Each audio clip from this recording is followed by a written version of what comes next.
Okay, as far as I can tell, one's not connected to the last one, but I guess we'll see. Mishlei 22:11, right? Yeah, 22:11. Okay, Ohev.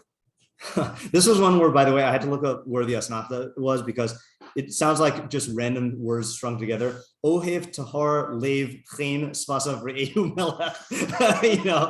Very difficult to read. Yeah, so Ohev, tahor, lev. That's also a little difficult to read, but yeah. One who loves a pure heart. Yeah, one who loves. Now I don't know enough to say what the difference between tahar with the kamat and tahor is. I don't really know, but let's just say pure heart. Okay. Chen sefasav re'ehu melech. What's chen? Favor. Favor or like chonin, like chen v'chesed rachmim. I don't like compassion, and I love compassion, but I don't like translating as compassion because to me that implies a feeling. Okay, yeah. Yeah.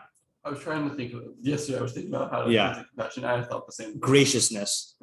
Okay. Or chen can also mean grace, like Esther mata chen be'ine Hamelach or whatever, like she found, approval or whatever. Okay, so we'll leave it blank. I actually have no idea what that meaning of grace is. Well, then that means he liked her, but he found her having a quality that was like likable. Yeah. So chen svasav of lips. Re'ehu melech. Yeah, he is a friend of the king. Okay. Yeah, hard to translate here. Okay, so Saadia Gaon says Ohev Ohev tohar halev, okay, the one who loves purity of the heart. Yeah. Yesh l'diburo chen. Okay. What does that mean? His speech has chen. Okay, we'll just leave it chen right now. V'hamalachim re'av. And kings are his friend. And kings are his friend. Yeah. Okay, I don't know why he makes it plural. Okay, Targum. You could say to take away the possibility of king being God. Yeah. That's true. That's actually a good move because you see what the Targum does right now. Rachim. Actually, he doesn't exactly say this, but as you can guess, a lot of people are going to say it's talking about God, right? That's what I thought. Yeah. Rachim elaka dechei liba. So Rachim elaka means one who I don't know if this means who loves God or is beloved of God. I think who loves God. Ohev, he's saying like an Ohev, right? But he's inserting God, right? One who loves God. Dechei liba has a pure heart. Okay, dechei is just the translation of tahor. Uvechista desif vase, and with the chesed, okay, of his lips. So he's using chen as like graciousness. Okay, like chen chesed rachamim in Bekius Mazon are like synonyms. Yischaber lamalka, he will become friends with a friend of the king, right? He will befriend the king. He will befriend the king. Yeah. Okay. So art scroll, I think these three are going to be fairly similar. He who loves purity of heart and whose lips are gracious, the king is his friend. Okay, with capital K. Living Nach says, God loves the pure-hearted. A man of graceful words is a friend of the king. Okay. There's so many things missing here, right? Like, for example, in Living Nach, it's saying, there's like a subject missing, right? Oh, who is Ohev Tohor Lev, right? So as the object, but not the subject. Or, whose heart loves purity, speaks graciously, the king is his friend. And Alter points out the literal sense of the Hebrew, which has no verb, is graciousness of his lips, right? So things are missing here. This is one of these fill in the blank pasuk in here. Okay, yeah. All right, so what are our questions? How do you read this pasuk? Yeah, definitely. What is tahor lev? Yeah. All right. So I think there are going to be a lot of definition questions here, right? Let's just knock those out. All right. What is tahor lev? Yeah, Sean? And who is the person who is being tahor? Or Who is loving? Tahor lev? What does it mean? God? Yeah. Is it a person? Who is Ohev tahor lev? Is it God, Is it, the king is it the Tahor Lev themselves? person. Yeah. Is it the person who the pasuk? This is going to be very vague. Is talking about. In other words, yeah. Yeah. So yeah, it's just we need to know who this is. Okay. Fine. Is it this is maybe the same question, but is it the audience of the pasuk someone who would get the quality of Tahor Lev, or is he loving someone else who was Tahor Lev? Yeah. Let me think about how I want to phrase this question. That makes sense. Yeah. Is it loving the qualities that he pursues it himself, or is it like Is the audience of the pasuk the subject of the pasuk? Who's the audience of the pasuk? Let's start with that. Who is the audience of the pasuk? And is it the same as the subject of the pasuk? Take one for your. Okay. Is it the subject? The same as the subject of the pasuk, i.e., one who is cultivating a pure heart, etc. Yeah. All right. This pasuk is weird to read. That's the summary. I think so. Right. You're heading towards the seat. Yeah. Yeah, Sean. He was here before, by the way. It's not like he's. Yeah. I saw that. Yeah. What is eclipse? Yeah. What is pain spasav? Right. So I guess like what is pain and how is it a quality of spasav? Yeah. And Yeah. then what is that feeling? Yeah. Hold on just a second. Why is this? In relationship to both the heart and the king. Yeah. Hold on. Why is this open? Okay, there we go. What is the relationship? I'm going to ask that on both parts, right? Of Tahor Lev and Chen Sfasav, right? Tahor Lev and Chen Sfasav to the king's friendship. Okay, and then also Chen Sfasav and Tahor Lev to each other. Yeah. Okay. So let's see. Let me just close this here. What is the relationship of to each other and to the king's friendship? Yara? Two questions. One, isn't this obvious? No. What? You don't think it's obvious? I don't know what these things mean. Yeah. What is it that you think that it's because you're saying that it's It's obvious? fine. I could be already in the answers. Yeah. The other question is, never mind. The second question is based on the fact that it's obvious. Okay. I mean, I'm eager to hear your interpretation, but yeah. I was going to ask, but because of my thoughts. Are these compliments? Is being Ohev Lev and Chen Sfasav a good thing? Ohev Tahor Lev.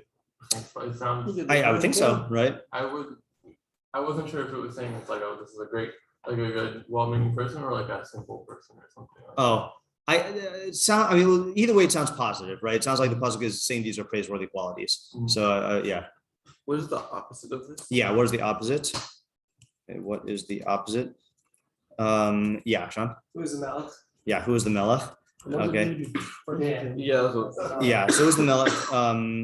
Is it God? Which again, I'm inclined, of course, to think that it's not God, and so is Saadia Gaon, because it doesn't say Hashem, you know. But also, it doesn't. A king is his friend would be the literal translation, not the king. If it said the king, I'd be more open to saying it's like it's talking about a specific king, and then if it said, you know, a specific king, I would be, saying it's God. So let's see. What was that? Rashi says God. Of course. Rashi always says God, even when the pasuk doesn't talk about God. Yeah. Is it a human king or Hashem? Okay, and then what does it mean to be the friend of a king? Yeah, that's also not the typical relationship that you have with a king, right? Unless you're Yohanan and David, right? Yeah. Okay. All right. Anything else? I guess we can ask the question, even though, again, the psukim don't necessarily tell us this. How does one become Tahor Lev and chen svasav. Yeah. Well, chen svasav sounds like it could be practice, right? Tahor lev, it sounds like a status, like a certain quality of your heart. So I don't know, so practice what? In other words, I started reading Dale Carnegie, so my scars are going to be okay. Well, listen. Why do you think this is obvious? Take Dale Carnegie. My Yeah, second question that's all I was, was has he met Dale Carnegie? Yeah, yeah. Who is this pasuk for? And specifically the king or the guy? Oh, that's another good question. Yeah. Where did we ask about the audience? Oh, yeah. Is it the king, and it's telling him who to befriend? That's another possibility, right? That's a nice crossroads one, right? Yeah. Like we still have to answer these questions, but in terms of the stance we take on the idea. Yeah. I'm intrigued. Yeah. Say? Okay. I think we got the questions. Okay. So does anyone have an obvious explanation of the pasuk? Yeah. Yeah. Go ahead. All right. First of all, you got to say how you're reading the pasuk. Can you give me an example of how? What do you mean? Obvious interpretation. Like the one who loves a pure heart. I want to say that's like the I kind of want to read that as like the king who loves a pure heart. Okay. Because he wants to have people go in a circle. And I want to find like graciousness or grace of lips. He's he's a friend of the king. He's just he's like giving he's sincere with his relationship with the king and doing the best what's for him. Okay. So now I'll ask the question. The other question you're probably going to ask, which is, what's the chiddush then? Yeah, that's why I'm asking. Okay. Okay. Yeah. That's what I'm saying. Yeah. Oh, so I thought you had an idea. Okay, fine. Yeah. I have like a thought, but like it's not obvious. It's like it's let me think about it more. Okay, that's fine. Yeah. First of all, it reminds me of that Bekius tzaddikim, like a person who earns the friendship of this elite circle is automatically elevated to their level. Yeah. But also feels like it's very Tolstoyan description of this cultured man. He hangs around pure hearts and the gracious lips, and it kind of you can delude yourself into thinking these are characteristics that don't necessarily represent a good quality, a connection to a person. I don't think that this is the practice of those that sit around smoking cigars together. This is also Mishlei.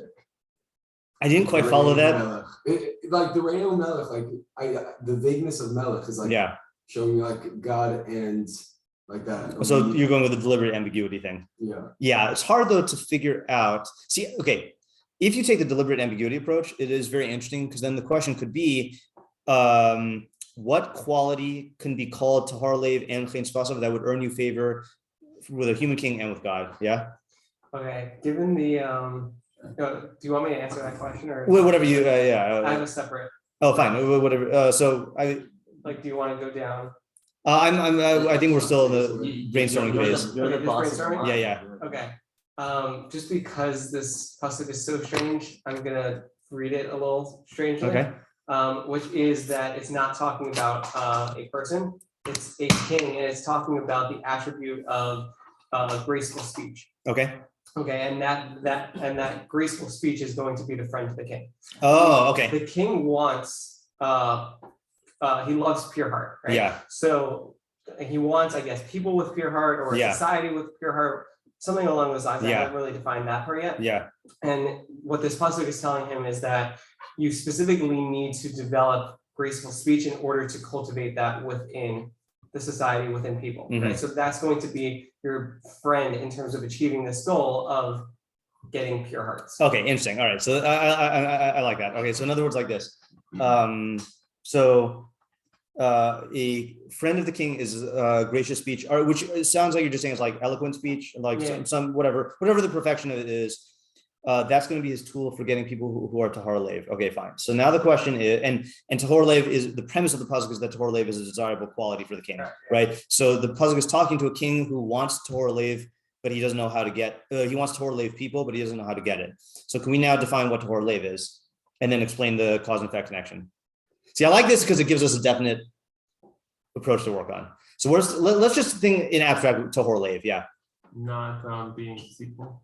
Not being deceitful. Okay. So the analogy then is tumas halev is a deceit, and tahor lev is like what do you call it? Oh, you know what we didn't ask? We didn't ask what a lev is.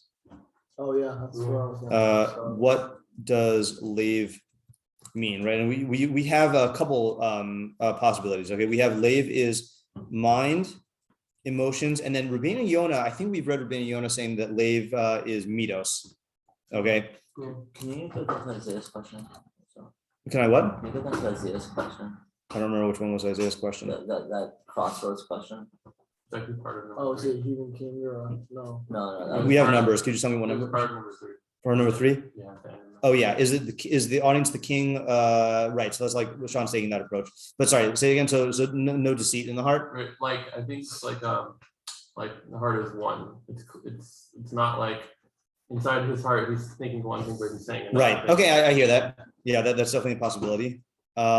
Okay. So now if I mean, I'm open to other possibilities I also. would Yeah. say another possibility is You can move like, that. Just keep the page open. he wants people to have like a rational mind, Yeah. and so now he needs to convey certain ideas to those people, and so his speech is going to be the way in which he does. Okay. So that's taking lev as mind. Yeah. And pure means free of mind adulterants, Yeah. which would be irrationality, Yeah. right? Distortion, whatever, false ideas. Yeah. Okay. And clear. Okay. So let's see here. See, that to me is it's a what do you call it? It's a more direct connection to eloquent speech, Mhm. right? Not that rules out your possibility. Means But yeah. Did we ask this question? Is it a list, like one who loves pure heart and great, favor or graciousness or grace? That's part of the ambiguity of the pasuk. That's difficult. Yeah, I think plain shot is it looks like a two qualities that will cause a person to befriend the king, but Sean's not learning it that way. Okay. When Sean's finished, I don't know. Okay, hold on. Actually, I'm just going to write this out here just so we can have this as a reference point in case we come back to what I'm saying here. Sean, oh, what's going on? Sean's reading is Ohev, yeah. A king who loves pure heart is like a friend, meaning something that's useful, is clean pasuk. Will befriend Will or grace should? of lips. Will or should? Should is a friend of grace of lips. Yeah. Right. That's ish. Yeah. I mean, it's not gonna be smooth no matter how we cut it, but yeah. Yeah. I have a different. Okay. Just, you have, yeah, this is a question that might help us. Okay. Sounds words that might help us. yeah. Like come to an idea. How do you know if someone is tahor lev? That's another good question. Right. Well, if they have things, that's fine. Well, Yeah. the way Sean's trying to take it is that somehow the king's use of fein fasav is going to attract the tahor lev. Yeah, Right. so that's why I was. So I think this makes sense then that fein fasav is that you are able to articulate a vision very clearly. And when I say vision, I mean like a political vision or like a political operation or something like that. And then there are people who will be able to quickly like pick up on that on the idea, on like the ideational core of what you're saying, maybe tahor lev. Yeah. I'm just testing this out. I'm not saying definitively. Yeah. I'm just trying to figure out like what's. I think if we think about the opposite, then maybe that might help us with this. Right. So the opposite would be that the king thinks that he can. I'm going to make the assumption that every king wants a tahor lev person, but the chiddush of the pasuk is how do you get it, right? So this king thinks that this king doesn't realize that he needs fein fasav himself, right? So what is he? Yeah, what's the mistake? This might be taking it a little bit out of rational mind, the way I was thinking initially, but perhaps a king thinks, right, I have this authority, right? Yeah. I can just make some decrees. People will follow those decrees and they'll see, right, from the results that these decrees are good for the people. Yeah. Right? Like, you expect that the people will adopt what you say, at least like try it out. Right. Right. And then through trying it out, then they'll see that it's actually good for them. I Right. think a lot of times a person has a great plan. Yeah. They think that if people only listen to my plan, Yeah. then they'll see that it's a good plan.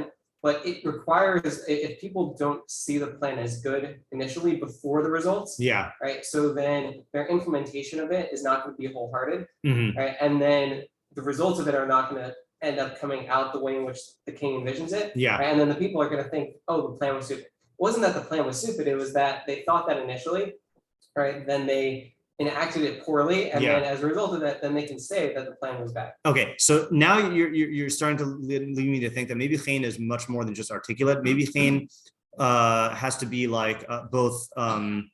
Like chen is something that like is like rhetorically compelling, right? In other words, it has to be clear. It has to hit the right emotional notes. It has to reflect like the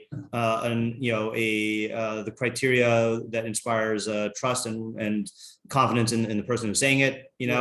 So if a king has these qualities, so the mistake is that the king can get people on board without these qualities, just through the laws themselves or whatever. And Kamashmalan, no, it's going to have the king has to be a master of rhetoric in order to attract the people he wants. Okay. Now the question shifts to my mind to the other half of like, why pick these people as tahor lave?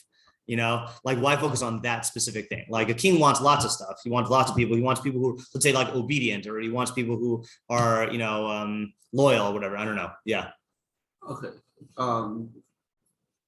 I guess I'm going back to my question of tahor lave being something that you can't necessarily like tell right away just by interacting with the person. Okay.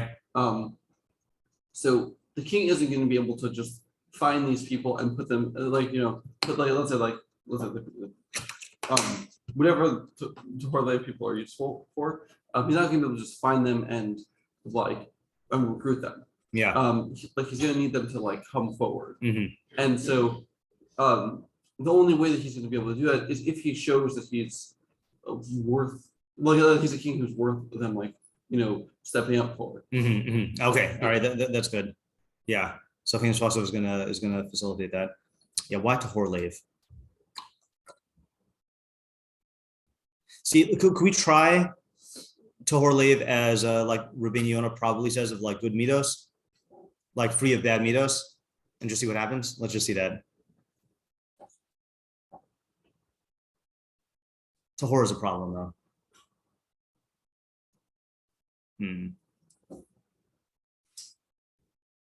Such a vague phrase.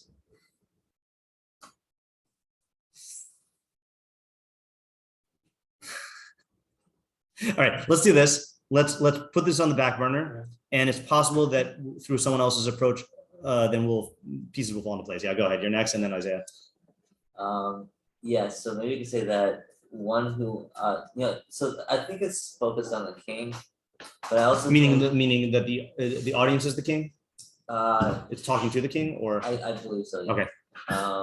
But it's interesting because, like, on one hand, I think it's like a king who should seek these qualities out, but at the same time, like, if you want to be close to a king, you should do this. Yeah. So it could be talking about both. Okay. I mean, look, it will follow that if this is talking to the king. Oh no, it won't follow necessarily. Oh yeah, go ahead. So let's analyze the king for a second. Yeah. And I'm not gonna limit myself to the king, but someone in leadership. Like king has, he has an ego. He is, he's in charge, and he has he has a lot that he needs to take care of, right? So I think that one who loves a pure heart is just an individual who sees things. He does things for the good of the company or the good of the kingdom, or who's pure-hearted in this specific area. Mm-hmm. That will benefit the king and everyone, because he has great intentions. He doesn't have any ulterior motives. Mm-hmm. Okay. However, that doesn't necessarily mean you're able to, just because you have this pure heart doesn't necessarily mean that you're able to transmit it in a way where it can be receivable. Mhm. You know, I think that's the Okay. grace of lips. Okay.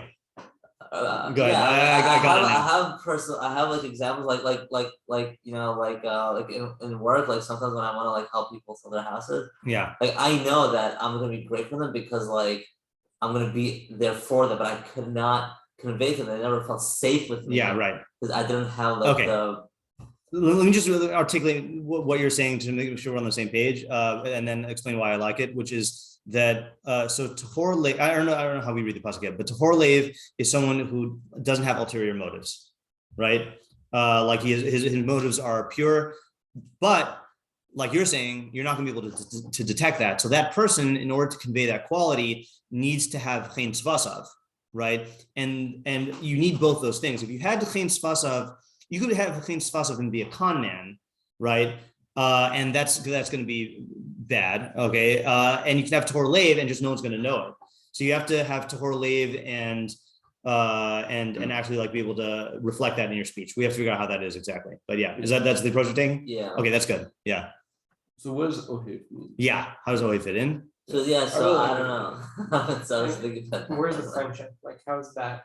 Yeah. like he's got Christ here with our- trust in the individual. You can confide in him. You know that he's an individual who you can. What I'm saying, Ohev tahor leiv. I have a weird answer about ohev. Yeah. Because it's not just that he happens to not have ulterior motives. Yeah. But this is something that he values not having ulterior motives. Yeah.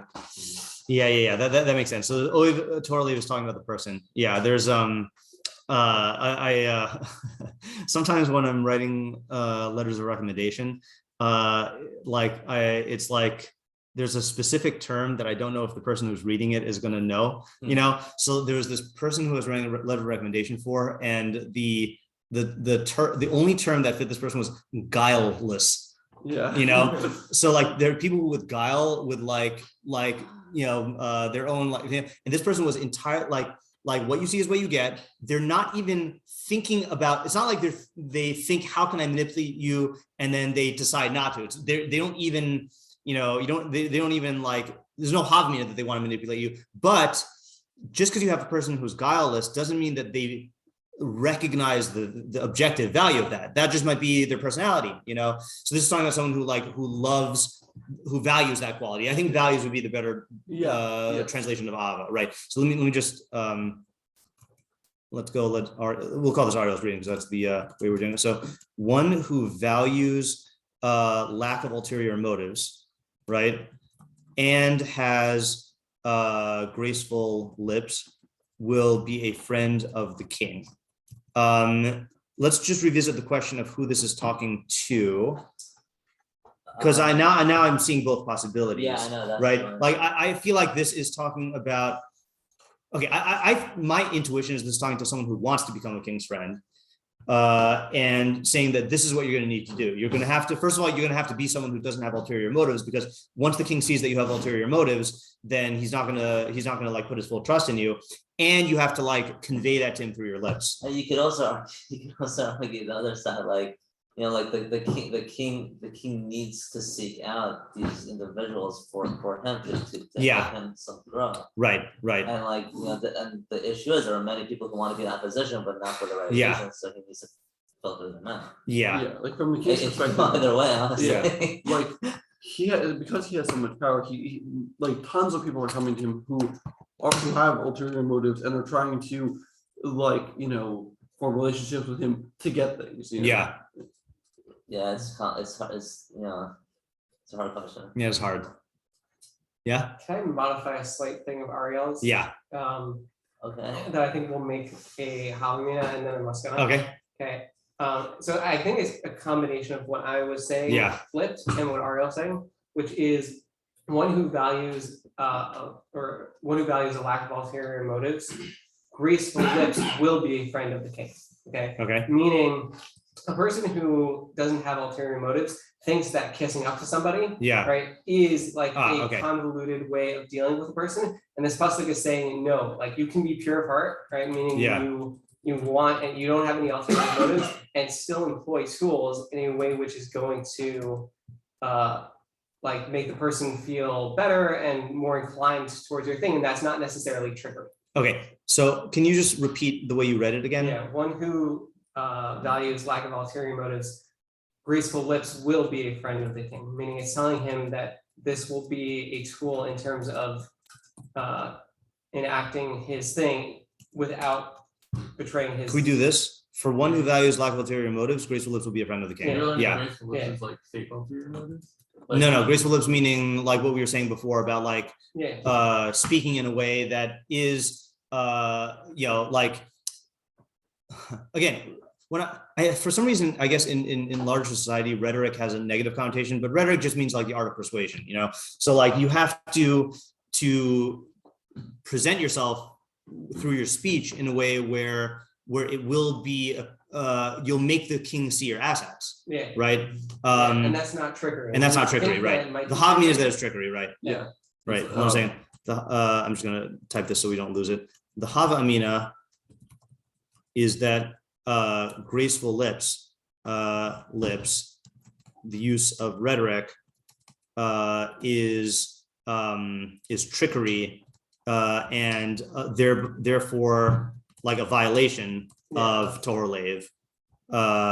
Kamash Malan, it's not. It's how you communicate. It's part of communication, right? Yeah. So what's the difference? Yeah, I was just gonna say, like, an example of this is there's like a large segment of people who go into computer science because they like don't want to have to play office politics, Right. like all I do is like with computers, I shouldn't have to like deal with people. Mhm. But like it's just part of like working with people is you have to know how to have good interpersonal interactions, Right. and that's important. Right. If you're just working with code doesn't care about about you, but people do. Yeah. So what's the difference between Sean's and the hybrid and Ariel's reading? Sean read it with graceful lips.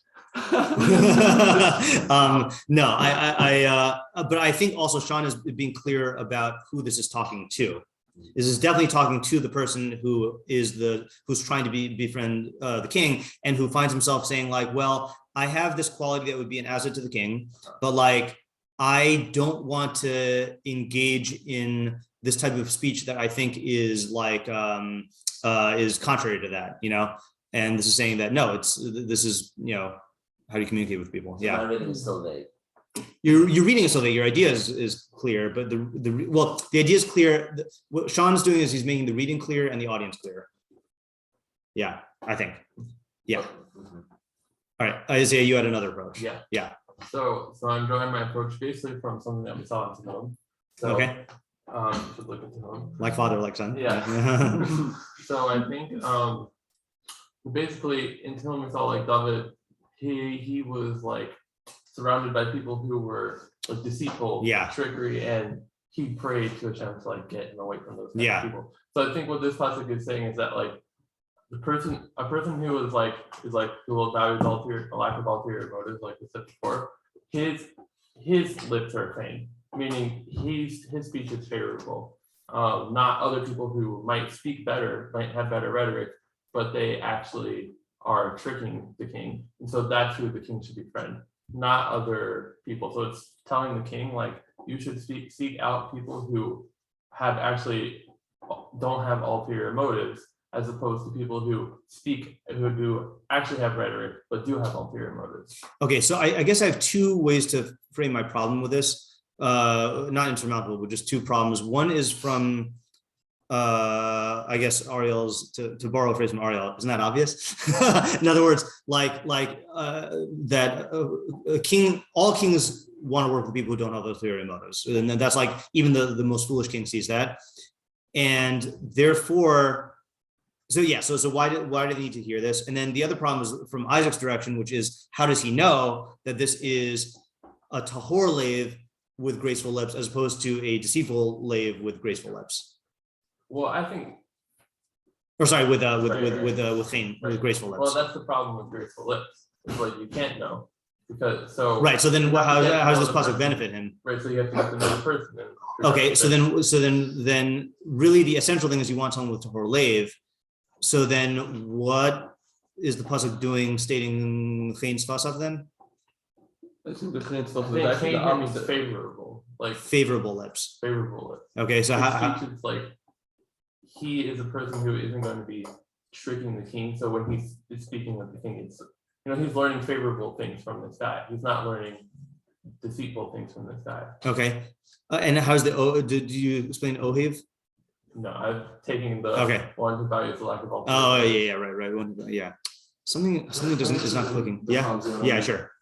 It's that the king is constantly surrounded by people that do have ulterior motives. Like the king picks up on it far quicker. It just reminds me of a friend of mine who's like very like chen svasav, and like we travel around Israel a lot, and people would just like they would follow like sheep. It was like crazy to watch. Yeah. And there would be certain people like specifically the rabbis in yeshiva that are just like kind of used to people that have chen svasav. Like they see right through. Yeah. And like they don't go for it. Yeah. It was like night and day, and only a melech that kind of has that experience like picks up on that. Right. They're just so used to being surrounded by people. Yeah. So I like the variables that are at play here. Something is not clicking for me in terms of what he's teaching you or how he's teaching it to you. I'm not.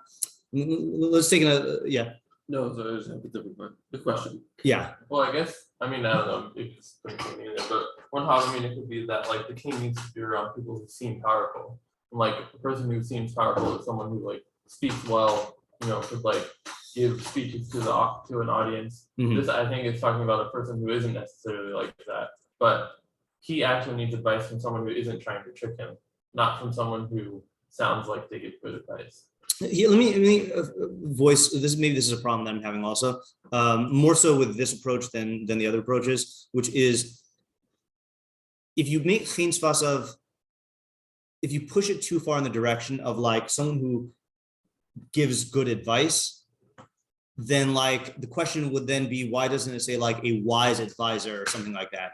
Like this seems to be talking about the quality of speech per se. Well, I think I'm taking it as like it's negating someone who does have like the superficial quality of speech. Mm-hmm. And it's saying it doesn't need to be someone who has that quality, it just needs to be someone who is tahor related. Mm-hmm. I can't explain what's not clicking.